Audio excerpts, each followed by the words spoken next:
ഉള്ളി കൃഷിയാണ് കണ്ടുകൊണ്ടിരിക്കുന്നത്.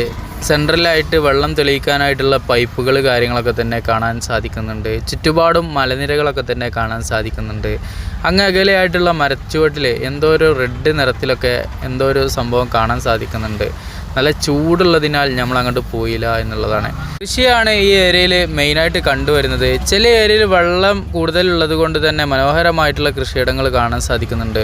വെള്ളം കുറഞ്ഞ ഏരിയയും നമുക്ക് കാണാൻ സാധിക്കുന്നുണ്ട്. വെള്ളം കെട്ടി നിൽക്കുന്ന ഒരുപാട് പ്രദേശങ്ങൾ കാണാൻ സാധിക്കുന്നുണ്ട്.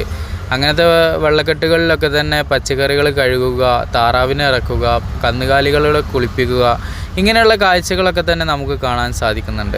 അങ്ങ് അകലെയായിട്ടുള്ള മരച്ചുവട്ടിൽ എന്തോ ഒരു സംഭവമുണ്ട്. ക്ഷേത്രമാണോ എന്നിങ്ങനെ സംശയിച്ചു പോയി. ആന്ധ്രാപ്രദേശിലെ ഒരു പ്രത്യേകതയാണ് ഈ കാണുന്നത്. ഏതൊരു ഭാഗത്തേക്ക് പോയാലും റോഡിന് നടുക്കലായിട്ട് ഇതുപോലത്തെ കവാടങ്ങൾ നമുക്ക് കാണാൻ സാധിക്കും. ആ കവാടം സൂചിപ്പിക്കുന്നത് ഈ ഒരു ഹനുമാന്റെ ക്ഷേത്രം ഇവിടെ ഉണ്ട് എന്നുള്ളതാണ്. ഇതിങ്ങനെ കൊത്തിവെച്ചത് കാണാൻ തന്നെ വളരെയധികം രസകരമാണ് എന്നുള്ളതാണ്. അങ്ങനെ നമ്മൾ മുന്നിലേക്ക് പോകുമ്പോൾ വീണ്ടും കൃഷിയുമായി ബന്ധപ്പെട്ട കാഴ്ചകൾ തന്നെയാണ് കാണാൻ സാധിക്കുന്നത്. ഒരു കുടില് അതിന് നടുക്കിലായിട്ട് കാണാൻ സാധിക്കുന്നുണ്ട്.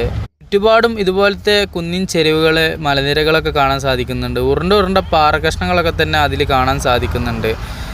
കൃഷികളൊക്കെ തന്നെ ഇവിടെ വെള്ളമുള്ളത് കൊണ്ട് മനോഹരമായിട്ട് പച്ചയിൽ പൊതിർന്നിട്ടുണ്ട്. ചില ഏരിയയിൽ വാടി ഉണങ്ങി കരിഞ്ഞു പോയ കാഴ്ചയും നമുക്ക് കാണാൻ സാധിക്കാറുണ്ട്. അങ്ങനെ നമ്മൾ എത്തിയിട്ടുള്ളത് ഇതുപോലത്തെ പച്ചയായിട്ടുള്ളൊരു ഗ്രാമത്തിലേക്കാണ്.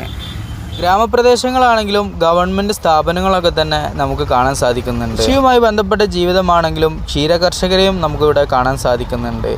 ഒരുപാട് ആടുകളെ മേച്ചുകൊണ്ട് നടക്കുന്ന ആളുകൾ, കന്നുകാലികളെ കൊണ്ടുപോകുന്ന ആളുകളൊക്കെ തന്നെ നമുക്ക് കാണാൻ സാധിക്കുന്നുണ്ട്.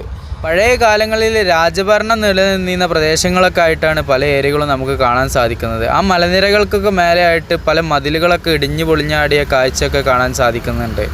എന്തോ പ്രകൃതി ദുരന്തം സംഭവിച്ച പോലെയാണ് നമുക്ക് ഫസ്റ്റായിട്ട് അങ്ങോട്ട് നോക്കുമ്പോൾ കാണാൻ കഴിയുക. കാരണം കറുത്ത നിറത്തിൽ ഒരു ലാവ ഒലിച്ചിറങ്ങിയ പോലത്തെ ഒരു അനുഭവമാണ് പെട്ടെന്ന് നോക്കുമ്പോൾ നമുക്ക് വരിക. പക്ഷെ അത് പിന്നീട് വ്യക്തമായി മനസ്സിലാക്കുമ്പോൾ മതിൽ പൊളിഞ്ഞാടിയിട്ട് അങ്ങോട്ടും ഇങ്ങോട്ടും പരന്നതായിട്ട് നമുക്ക് മനസ്സിലാക്കാൻ സാധിക്കും. അങ്ങനെ നമ്മൾ ഒരു ഗ്രാമപ്രദേശത്തുള്ള ഒരു ടൗണിലേക്ക് എത്തിയിട്ടുണ്ട്.